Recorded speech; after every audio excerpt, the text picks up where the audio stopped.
kwamba yale ambayo tunayoyatenda tuwe makini, tuwe waangalifu, isije tukafikiria kwamba kwa sababu ni nzuri kwangu, kwa hivyo ni nzuri kwa kila mtu. Bwana asifiwe sana. Now there are people in this world, they say what is good to me, or rather especially in the West, they say whatever gives you pleasure, whatever gives you pleasure, it is good, go ahead and do it. Yeah, it is a teaching, it's a doctrine, that teaching. Whatever you enjoy doing it, just go ahead and do it. This is why we have homosexuals, lesbians, because there's somebody who derives pleasure from that. It's okay. And they think, because they are enjoying it, they think God enjoys it. No. What may be good to you may not be good to God. But it, like on yesterday we were being taught, it could be still be good to God, good to you. But if it causes another person to stumble, it is still not good. Amen? Amen. Amen.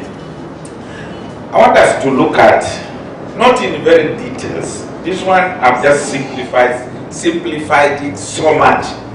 But I want us to look at what I have said, knowing God. Knowing God. What has knowing God. Okay, the truth is, we can never reach a point where we can say, I have known God. That is the truth. But there is a point that we must get. If we are going to benefit as God's children, kama tutafaidika kama watoto wa Mungu, kama tutafaidika kama Wakristo, kama tutafaidika kama wasafiri tunaoenda mbinguni, lazima kuna kiwango tutamjua Mungu. Na hicho kiwango Mungu anatarajia tumjue. To know him so that it can enable us. There is a scripture that says that God has given us everything that we need for godliness and for what? For living. Godliness, for living and for godliness. That means the things that will enable us to live in this world, God has given us. Things that will make us live godly lives, God has given us. And for us to get to that point, we must know God. We must know God to a certain level. For example, if we know who God is, you know that God is not man. Yeah, God is not man. He does not have the flesh we have. He has a mind. He has emotions. But he does not have the flesh. He does not have the blood. The blood that comes out of my body when I cut. God does not have it. But yet, he is a person. God is a person. So there is some level of knowledge that we need about God. But the body would have gone into that. Then we would have gone into knowing that God is spirit. What do we mean by spirit? That is too complicated. That's for the Bible school. But that's very sad. But the knowledge that you need to know is that God is almighty. God is powerful. God is omnipresent, omnipotent, and omniscient. That means God is everywhere at any given time. Everywhere. That means God is here and God is in your house right now. I've just been praying together with the brethren in the US. They have what they call prayer conference every Wednesday at 8 in the morning.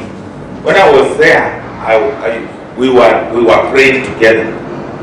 And wherever I traveled around the US, I joined them. So, when I'm here, I've also joined them. Now, it's not that here it's not 8 in the morning, here it is 5 in the evening.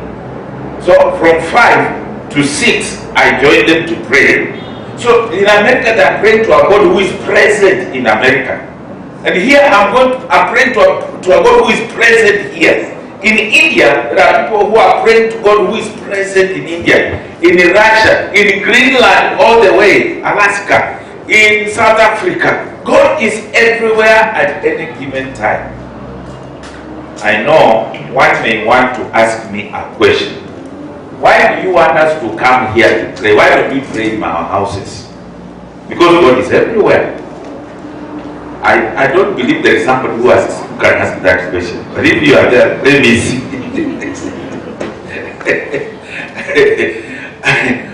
I mean, don't be shy to ask such a question.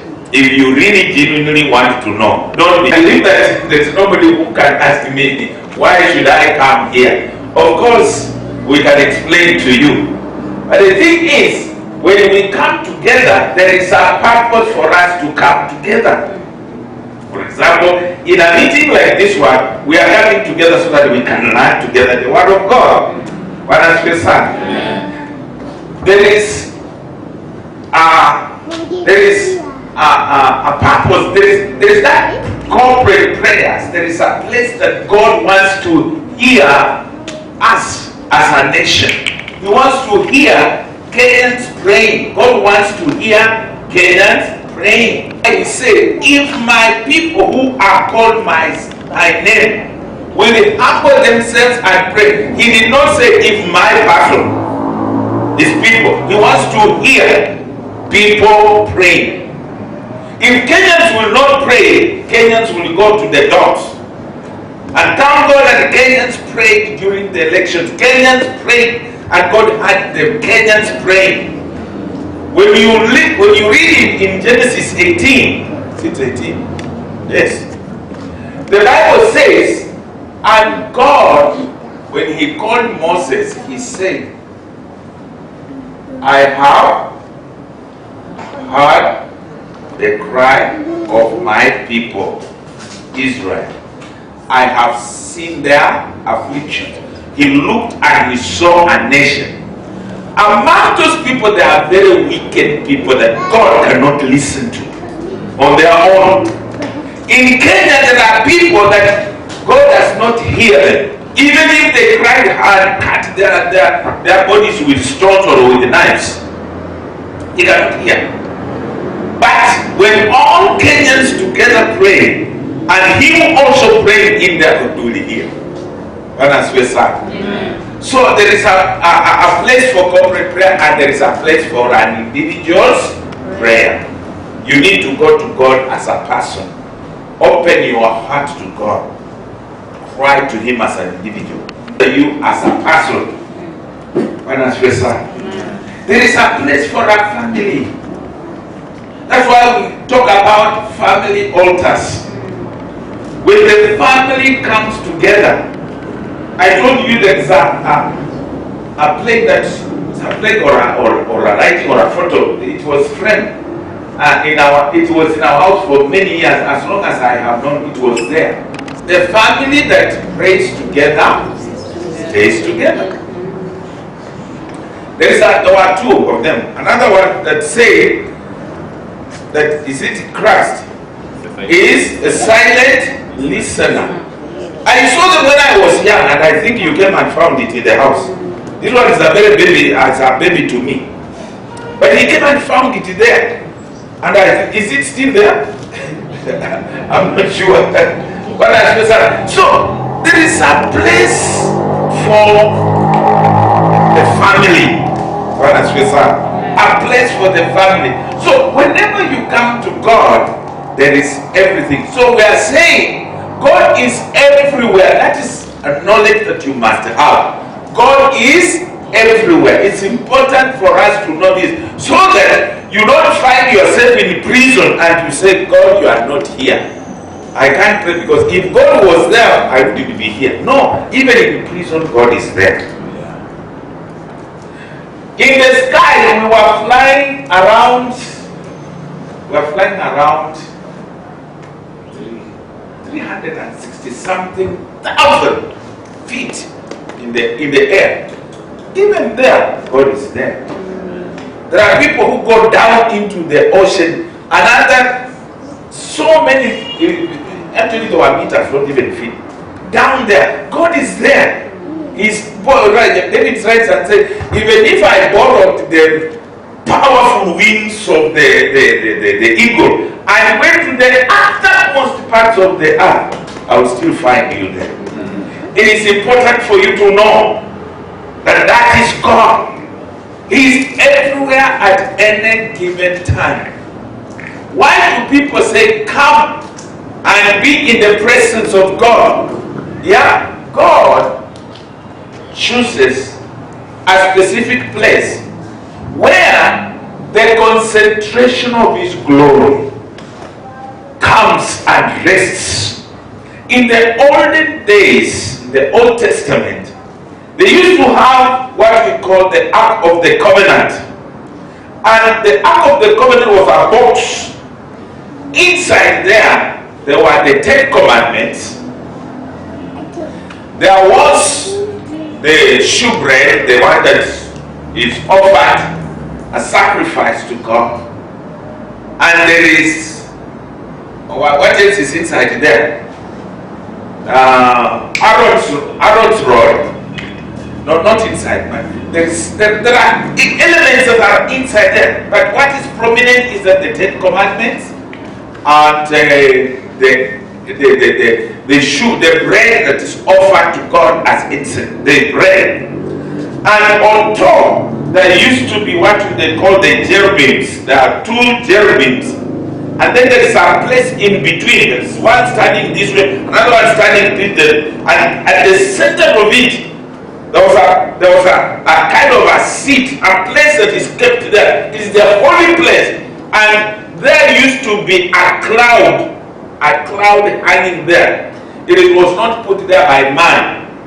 It is God Himself who made it to represent His presence.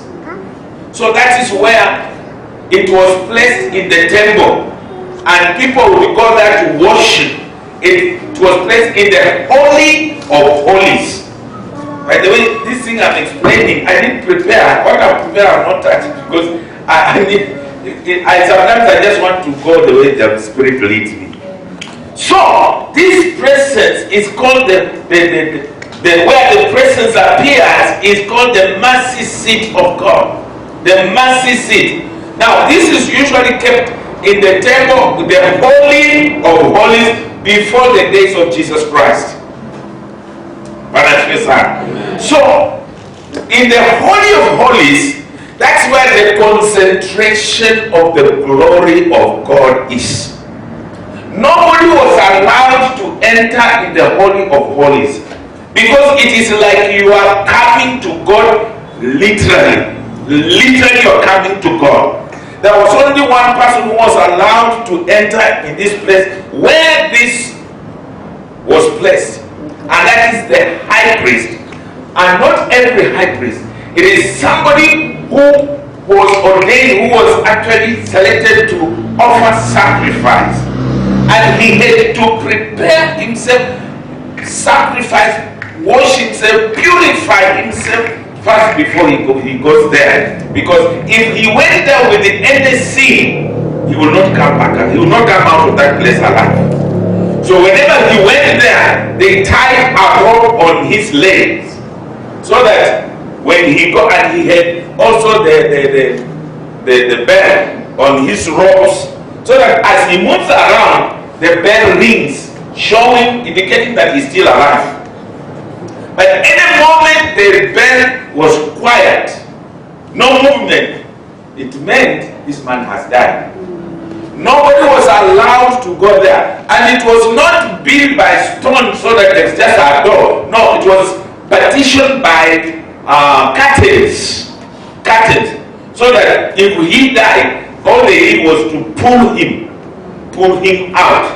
So it's only curtains. If the curtains will come, he will pass through. But if it were a wall, it would be. So there were curtains.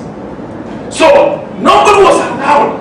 The concentration of that place of the glory of God, the presence of God was high. Now, the next space was called the holy place. Holy place was occupied by the male Jews, men, only men.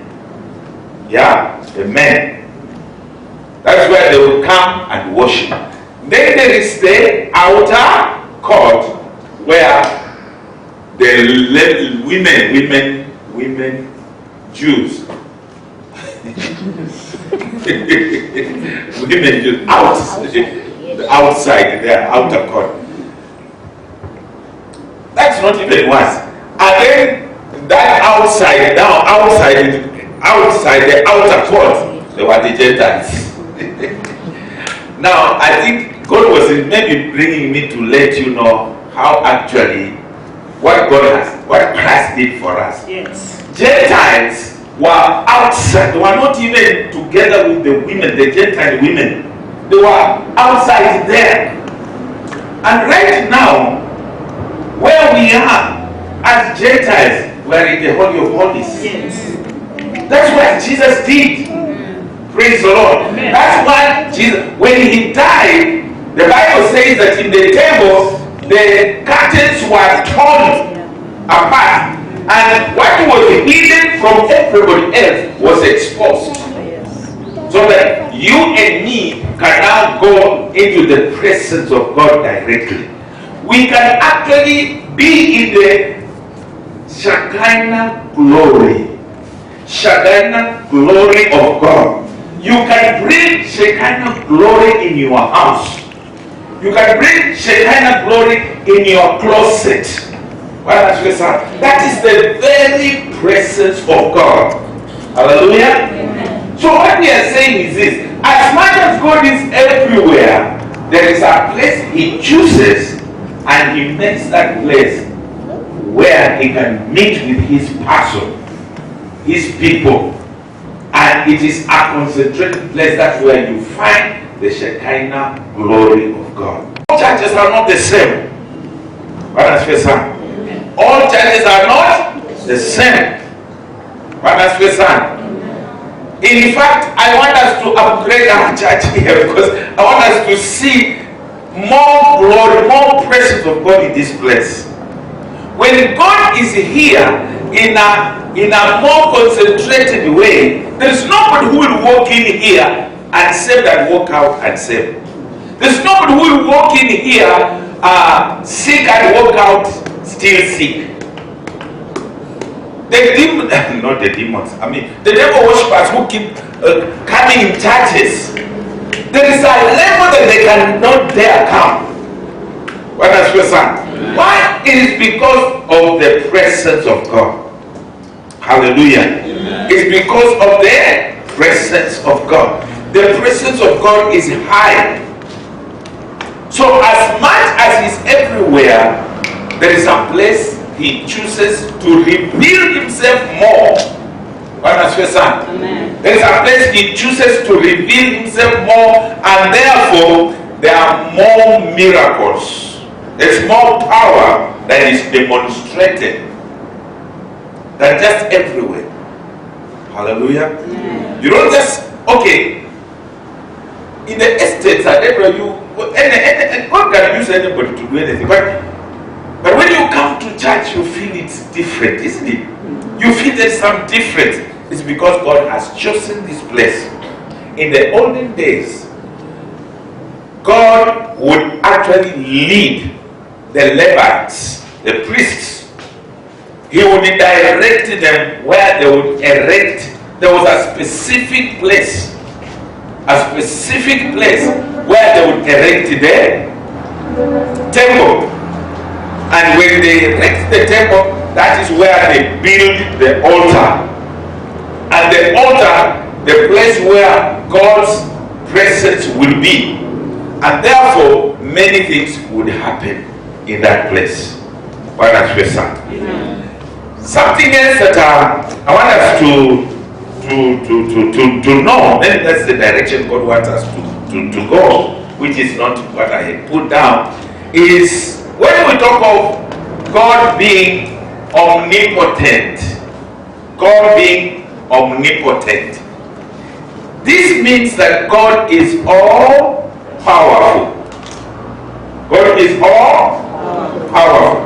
God can do anything and everything. There's nothing that God cannot do. You know, some of these things, statements we make. I'm just noticing this, and Lillian, I didn't see this. Congratulations.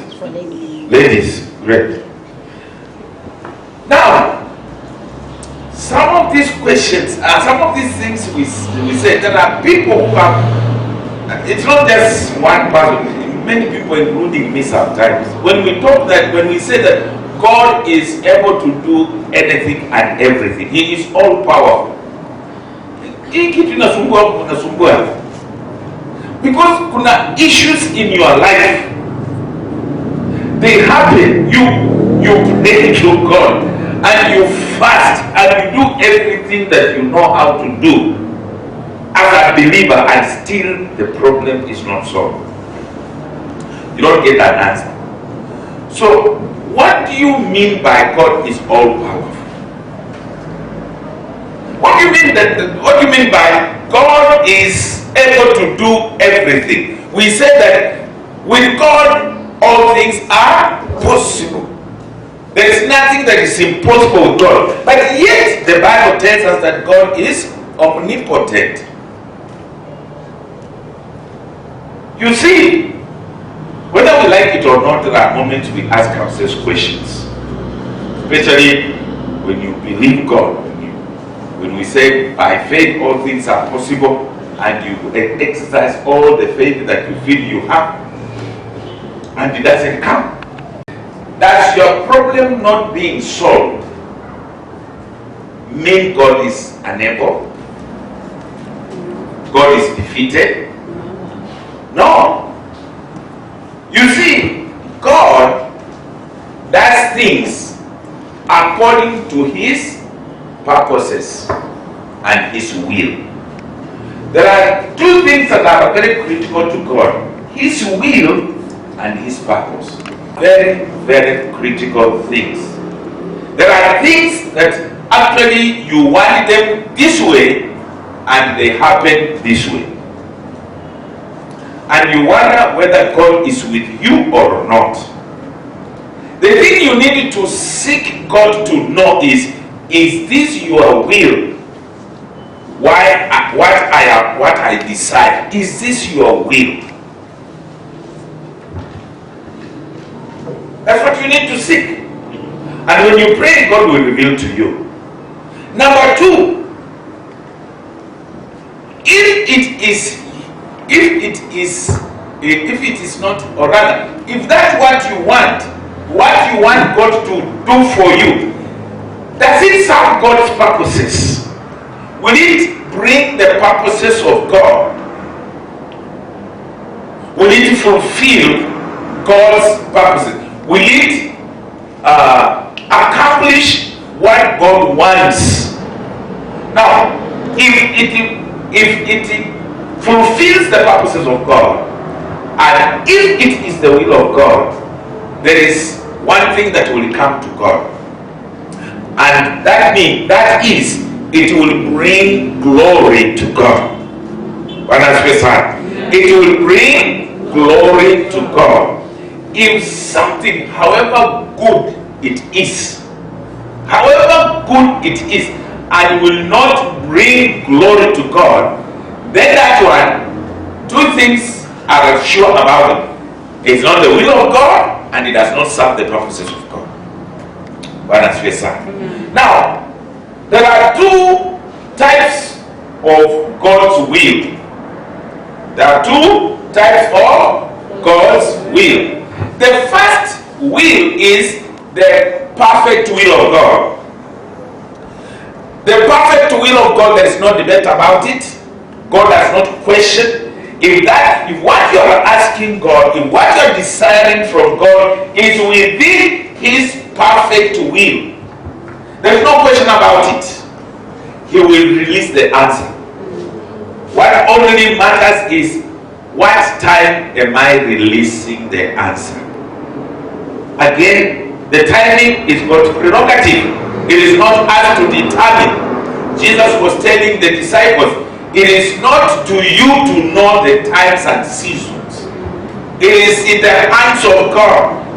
So even when it is the perfect will of God, it is Him who determines when it happens. What has been said? Left to me, I would have wanted to get married at 22 years, 23 years. But God's perfect will came when I was 30. What has been said? And I didn't struggle about it. Hallelujah. What has been said? Maybe you want to drive. Not that after we give ourselves time. By 25, I should be driving. I should be in my own house. I should be this and the other.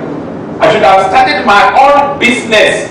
I told myself, well, after I finish college, I will work for 10 years. After 10 years, I leave employment, I go to do my own business. Somehow for me it worked, but not exactly. It was just about the time. But so the perfect will of God, we don't struggle. It is according to His timing. And things will work out and you will not struggle, you will not have headaches. Things will just work out. Challenges will be there, obstacles will be there, but that does not mean that those are problems that you cannot surmount. You will get through. In fact, those problems that come, when it is the perfect will of God, you enjoy them. You enjoy the problems. When you overcome, you will see, everybody will see this is God's doing. Now, there is the second will of God, which we call the permissive will of God. Maybe I should have given some examples of perfect will first. Perfect will of God. Hallelujah. Let me give some example. Let me use Joseph as an example. You know Joseph of the Bible? Joseph was the son of who? Jacob. Yeah. So, it was God's perfect will that Joseph be the forerunner, the children of Israel, in Egypt, and that he would rule over Egypt. That was his perfect will. Joseph was not just transported from Canaan to Egypt and was made a ruler. No. He had to go through a process. But you realize that even in those struggles, Joseph still had great favor with the people that were concerned. Yeah. The brothers hated him, but he didn't even take note of the hatred. When they sold him out to the Ishmaelites, these ones didn't even bother with him. They just carried him to Egypt and sold him. They did not hurt him. They did not bother about where he comes from, what he does. They didn't bother. And when he was sold to Potiphar's wife, his work was excellent. It was perfect. Until the man felt, man, you are different. Since you came in my home, things have been different. Everything has gone on so well. Now I leave everything to you. The only thing that I don't want you to touch is my food and my wife. And everything else he left it in his hands. Perfect will of God. Even when he was thrown in jail because of Potiphar's wife, some of these things come so that actually you are upgraded. Some of us, when we can feel so comfortable in the same place that when they say we want to promote, no, I'm okay here. And you don't want to move until God brings some problem that moves you to the next level. When he was thrown into prison, he immediately was made the the supervisor in the prison. He found favor. He enjoyed in whatever circumstances that he was put in. There was no struggle. That was the perfect will of God. Until he reached where God had destined him to. And that is becoming the Prime Minister of Egypt. That is the perfect will of God. Look at somebody like Moses. Moses was destined to be a deliverer. He was destined to be a deliverer. That was the perfect will of God. And I can say many people, David was another good example. And perfect will of God. Samuel is another one. Hallelujah. And there are many others that I can mention that were in the perfect will of God. It does not mean that when you are in the perfect will of God, things are just smooth that way. No, there will be obstacles, but in those obstacles, you will enjoy it.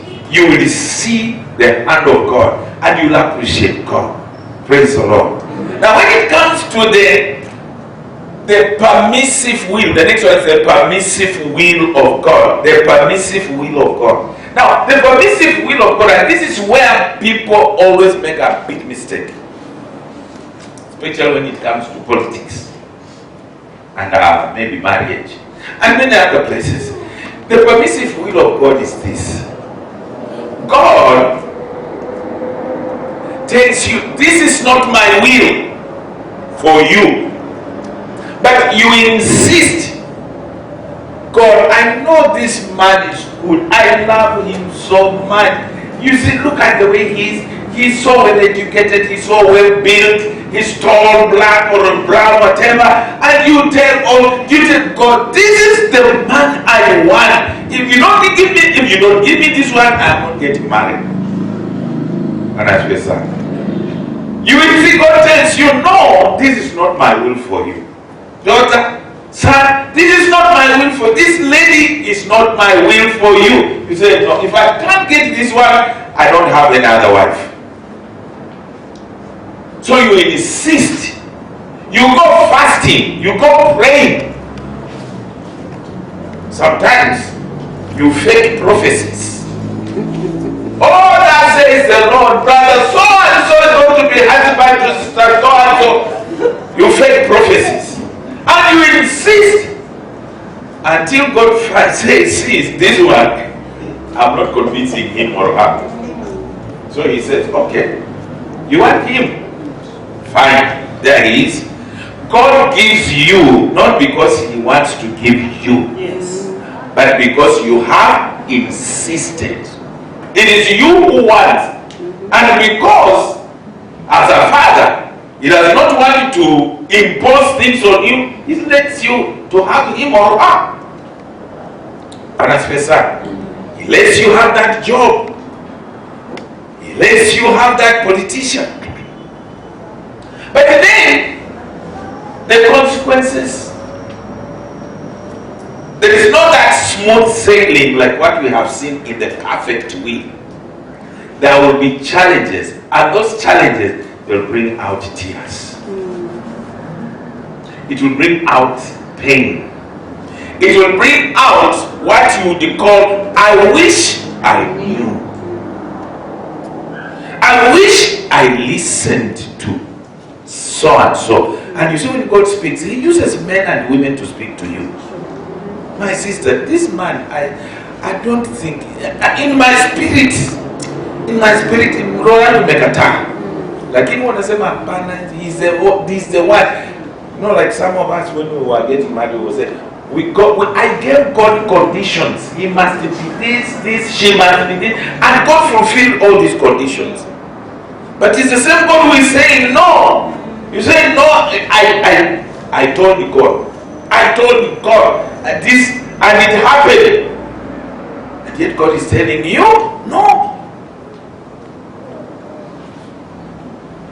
When you insist, God will let you have. God has allowed, he has permitted. That's why we are calling it permissive will. He has permitted you to have whatever you wanted to have, but it's not his will. Sometimes our politicians, our MCS, are they called MCS? Eh? They go and bribe, and he will come and say, unamechagulia ndio Mungu anataka. Nani alikwambia? Just because he got more votes and he has corrupted, that's not God's will for who he is and what is capable of doing. So this is something we say God has allowed you, he has permitted you to have what you want, to be what you want to be, to do what you want to do, yet it is not his will. It is a permissive will. Let me tell you, permissive will is not as enjoyable. It is not enjoyable. Let me tell you, if I want to wait until he said, this is my will. Let me give you an example of the permissive will. You know, when the children of Israel came out of Egypt, God was the ruler of Israel. He reigned over Israel. He told them what to do, when to do it, where to do it, and even how to do it. He told them what to eat. He told them what to drink. God told them what to do and not what to do, how to relate with one another. He told them, he gave them laws. He led them by his laws. There was a man called Moses. He led them. After Moses, he brought Joshua. And unfortunately, when Joshua moved out of the scene, he did not leave somebody. And there are fellows that took over, they were called judges. Now, judges were not men were not people that were voted in or directly. Okay, God was speaking to them, God was raising them, God was still raising them. And this time, Joshua left them when they were settled in their allocated land. Every tribe had its own land. But they were also surrounded by other nations. And they watched how these other nations ruled themselves and how they lived, and they admired. Because these other nations had kings. So the king would direct the goings, would rule over people. He's the one who determined what the nation did and whatever happened. And so these ones, when they looked at them, they admired them. And they were not happy with the rule of God. So,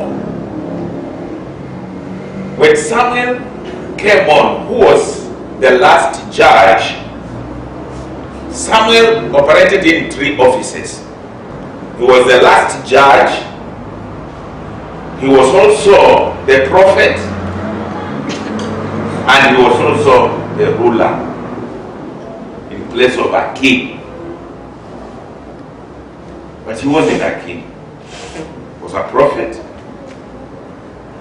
a priest, and a judge. That's what I think that's what I wanted to say. Now, while Samuel was ruling or judging over Israel, the Israelites felt, we don't want this business of priests or judges over us, prophet. We want a king. We want a king like other nations. We want a king to rule over us. We don't want God that we cannot see. We want to see a king that we can talk to, we can see him, we can bow before him. Somebody we can see, somebody like other nations. And someone told them, that is not God's will for you. God is your ruler. He is better than those kings. They said, no, we want a king. And they insisted, we want a king. Because they insisted that they wanted a king, God told Samuel, it is okay. What these people have done, they have rejected me. Don't think that they have rejected you. They have rejected me. And because they have rejected me, I am going to give them a king. But he told them, Samuel told them very clearly, that because you have insisted that you want a king, the king is not going to be like me, a merciful, patient person. He's going to get your things. He's going to take away your things to buy chariots for himself. He's going to get your young people to be soldiers who will run before him and behind him. He will do all this and you will defeat it. I've not been demanding all this, but because you have insisted you want a king, I am giving you a king. And so he commissioned Samuel to anoint a king. And this is when Saul was anointed king. And all of us will know the story of Saul. Saul started very nicely. He was a God-fearing man. But he ended up actually corrupting the nation of Israel. He made the nation of Israel suffer. That was permissive will of God. Amen. The permissive will of God. God did not want to give Israel a king, but Israel insisted and petitioned God they want a king. Brethren, our God, He is a good God. He's a loving God. When we understand Him and agree with what He wants, we will always be victorious. We will always be blessed. But when we insist on our own ways, and like many of us do, including me sometimes, I insist I want this. I've told you, some of you here, I've given you my testimony about the vehicle that I was buying from my employer. I insisted I want to sell this car. But it was not God's will. People spoke to me and said, please don't do this because you still need this job. You still need this car. I didn't listen. Okay, I listened, but it was too late. So, when inside you, that small still voice tells you, don't do it. No, God is speaking to you. Don't do it. If you insist, let me tell you, one of the obvious signs that was not God's will, it was only God's permissive will, is regret. When you say, I wish I knew, I wish I listened, know that was God's permissive will. It may work to some extent. You may feel good to some extent, but the end thereof may not be very good. So I was talking about God being all powerful. Being all powerful. And I was asking, why is it that there are situations in our lives that actually, as much as God is powerful, yet they cannot be done? Yet we trust God, yet we believe God. We are saying that there are things God will do because it is His perfect will. There is no problem that one will be done. But when it comes to a point when it is His permissive will, there are things that they may not be done. And also I have said this, that when it comes even to the perfect will of God, there is also what we call the timing of God, the fullness of time. Now, for us men, we are using our calendar. Today is the 13th. Is it today's 13th of November 2019? God's calendar does not read that. For you have given yourself by 13th November 2019, I must have this, I must do this, I must be this. God, please, I give myself. And sometimes we are motivated by what happened in the Old Testament, where the angel of the Lord told Abraham, next year at time like now, I have a problem with ministers, preachers, who tell you that in 2 weeks time you will have this. I have a problem. Yes. I have a big problem. Personally, I don't actually subscribe to that, because since when did I go to the mind of God to know? Well, if God has revealed to me, that is fine. But not in every situation. Not in every situation. I cannot just rise up and say, in 2 weeks time, next week, next year, this you will be, this you will have. I cannot. If actually I have an impression in my heart and I know that actually God has revealed to me that with this inspiration this thing will happen, this is what I'll do. I will tell you that I feel in my heart God speaking to me this way. That way, it is not on me, it is on God. It is Him who matters, because He's the one who is going to do. But when I stand here, that I'm telling you, in 2 weeks, not there are some people who, even on TV, I'm giving you 2 weeks, you'll be a millionaire, surely. And as Bishop says, and he does not tell you how you're going to get those millions. Eh? You will drive a car by the end of this, anyway, I think we have to do it. Because God's working is not mine, and God is very clear. He says, my ways are not your ways. My thoughts are not your thoughts. James writes and says, to those of you who wake up and say, tomorrow I will go to such and such a city, next year I'll go to such, and I'll do business, and I'll do this, and I will get the profit, and yet you don't know what God has planned for you. What has been said. Because what God works with, it is not our time, our date. God works with the seasons. There's what He calls times and seasons. There is a word in Greek that's called kairos. Is a season.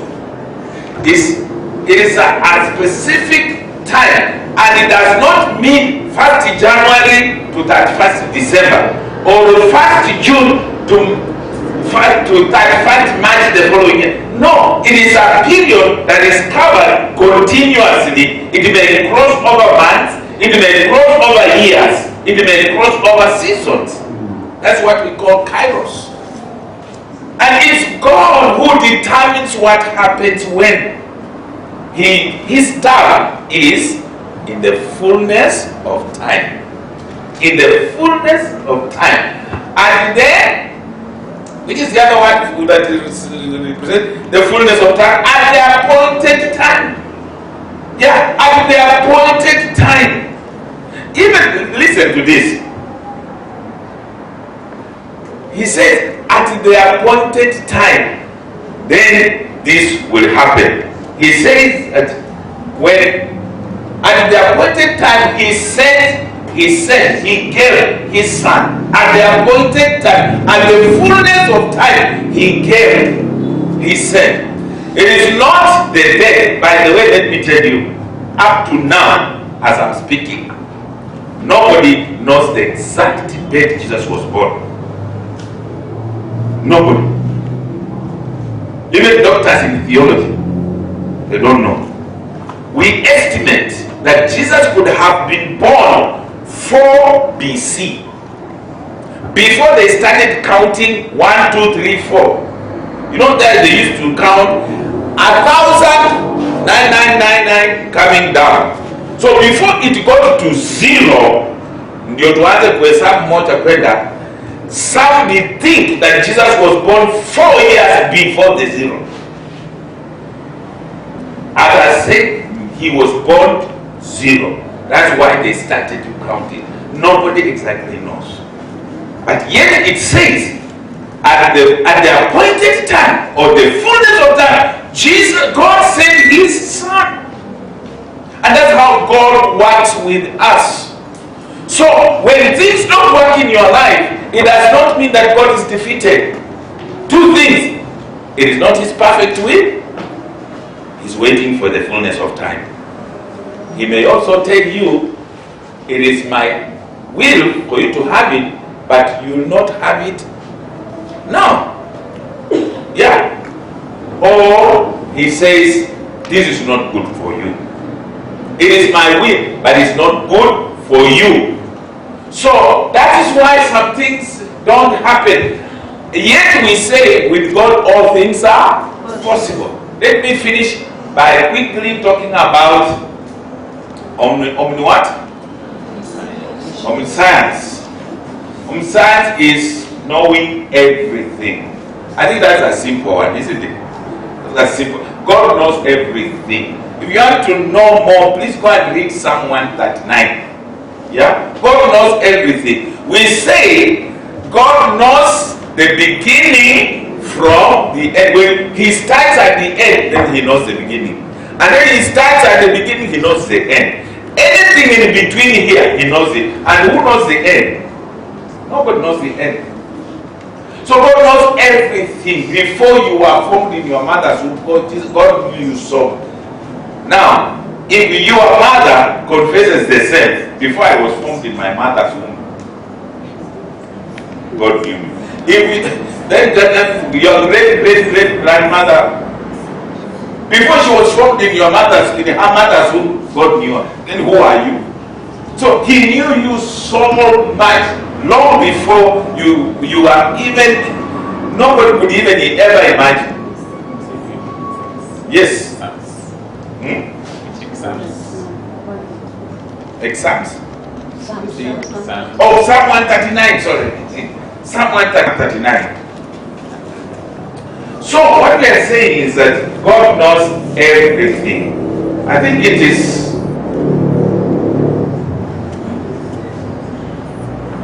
students of the Bible can help me here. I'm trying to remember this scripture in a Sao, or is it in the Psalms? He says that before, I think it's still in Psalms 1, be your mouth to speak.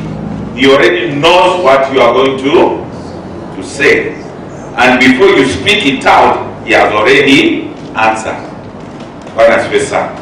So God knows everything. There's nothing that is hidden to him about us. Hata saa hii ndilo unaniangalia hivi. God knows that your mind is not here.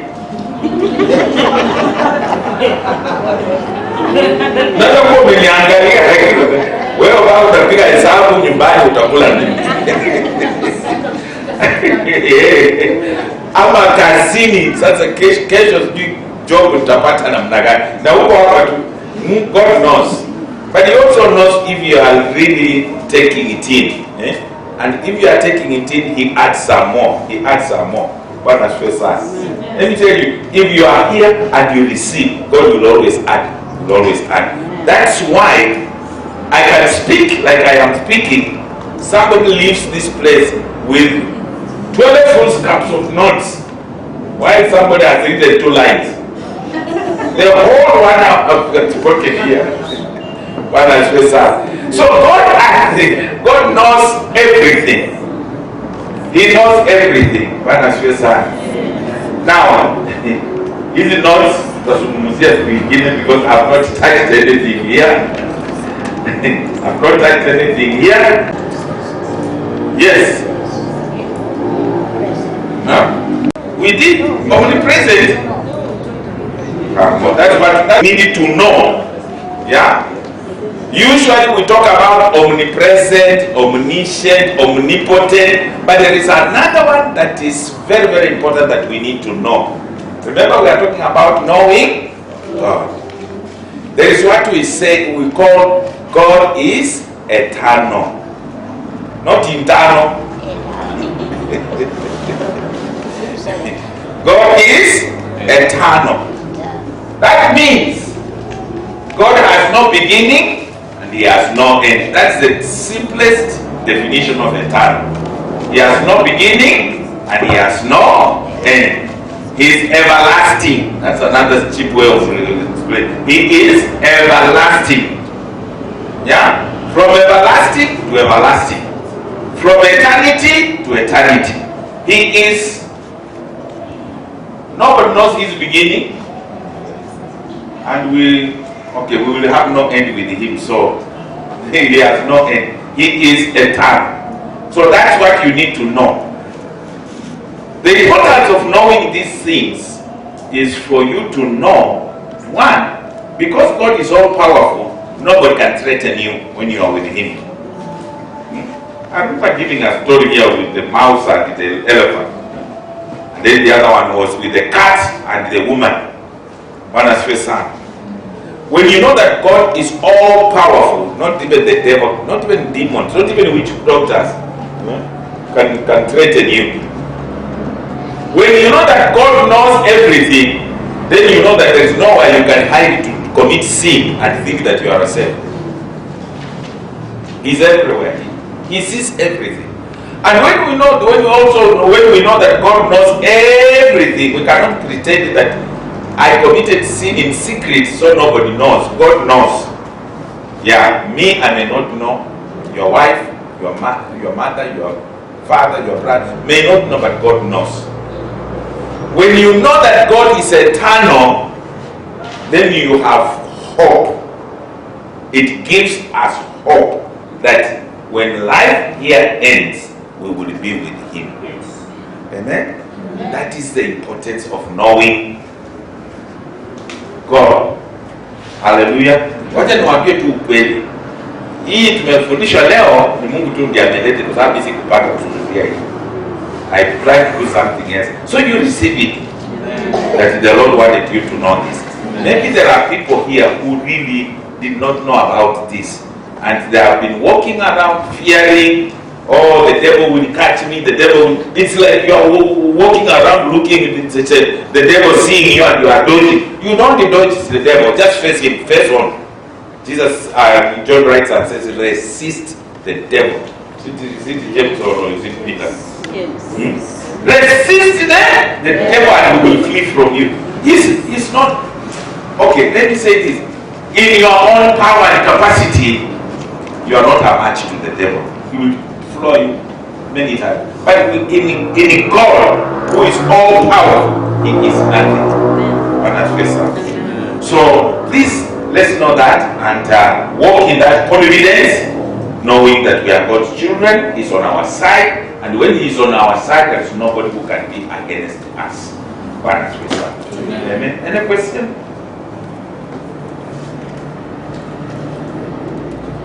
Any question? I'll see like some grace in our hand. Okay, let's stand together so that we can.